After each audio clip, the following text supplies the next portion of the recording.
हम लोग issue of share at premium की बात करते हैं। ठीक है, एक कंपनी है XY लिमिटेड, उसने 1,00,000 इक्विटी शेयर मार्केट में इशू किया एट रेट ऑफ ₹10 ईच, और इस पर इसने प्रीमियम मांगा है एट रेट ऑफ ₹2 ईच। ठीक है, बात क्लियर हो रही है। एप्लीकेशन के समय पर इसने ₹4 मांगे थे, अलॉटमेंट के समय पर इसने ₹5 मांगे हैं, और कॉल के समय पर फर्स्ट एंड फाइनल कॉल ही हो जाएगी, 5, 4, 9, 3 रुपये मांगे हैं। ठीक भाई, यहां पर कितना है? 10 और +2 12 हो गया, 5, 4, 9, 3 12। आगे बढ़ सकते हैं। अब जब पैसा आ रहा है ₹4, किस चीज कब आ रहा है? एप्लीकेशन के टाइम पर। तो हम एंट्री क्या करते हैं बताइए? बैंक अकाउंट डेबिट कितना? 4 lakh to share application account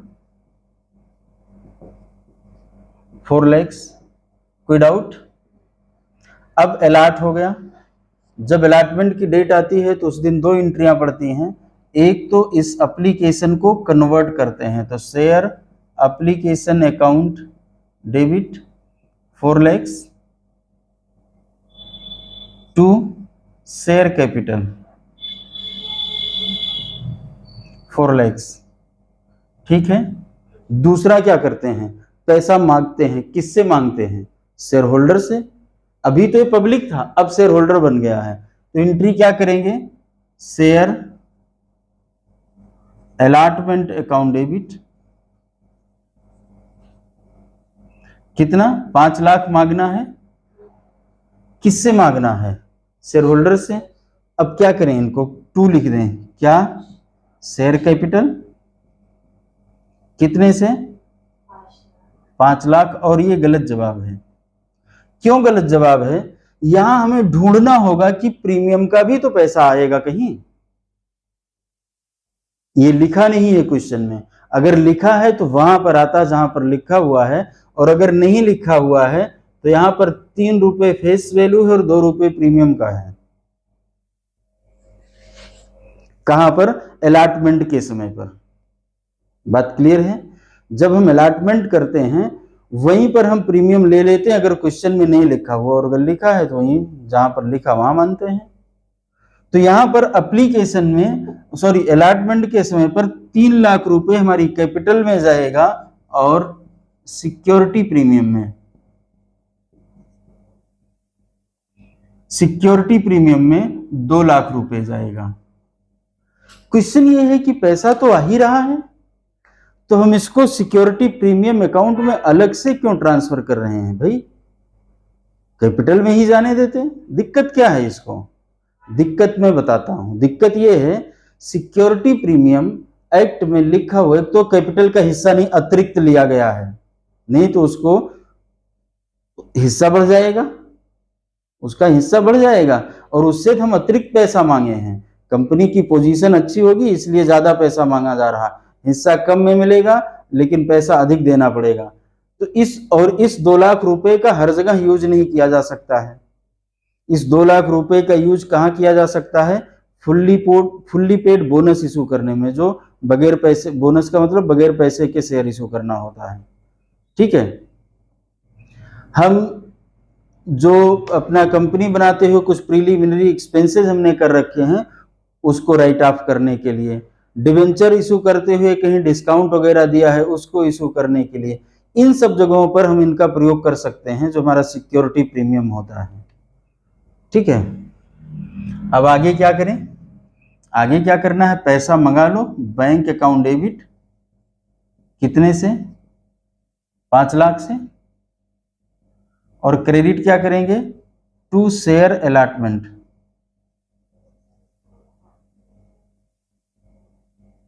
5 lakh, कोई दिक्कत नहीं। और फिर कॉल का पैसा आएगा, इसको क्या कहेंगे, first and final call account debit, कितने से, 3 लाख से। समझ में आ रहा ना, to share capital,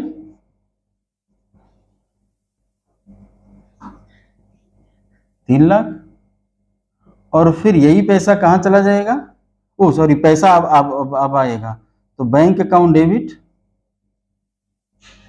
3 lakh to first and final call 3 lakh. ये बात समझ में आ रही है। अब देखो यहां पर बैंक में कितना पैसा आया, 4 लाख रुपए आए बैंक में। Share application debit, share application credit, share application debit, ये बैंक है। अब फिर कैपिटल 4 लाख, ठीक, ये तो खत्म नहीं होगा। शेयर अलॉटमेंट डेबिट और शेयर अलॉटमेंट क्रेडिट, तो फिर कैपिटल में कितना गया, 3 लाख। अगला सिक्योरिटी प्रीमियम भी एक बन जाएगा, 2 लाख, और बैंक में कितना आया, 5 लाख आया ना यहां बैंक में। फिर फर्स्ट कॉल डेबिट और फर्स्ट कॉल क्रेडिट खत्म। शेयर कैपिटल में कितना आया, 3 लाख,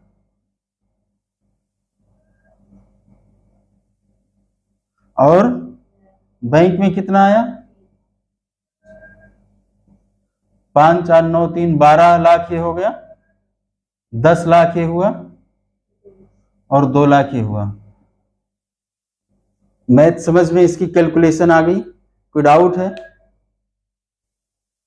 तो यहां पर देखिए टोटल कितना आया, 12 लाख, कैपिटल में 10 लाख, 2 लाख सिक्योरिटी प्रीमियम में गया। ये जो मैं इसको साथ में कराता हूं, ये मल्टीपल चॉइस क्वेश्चन या इन सब में बहुत काम आते हैं।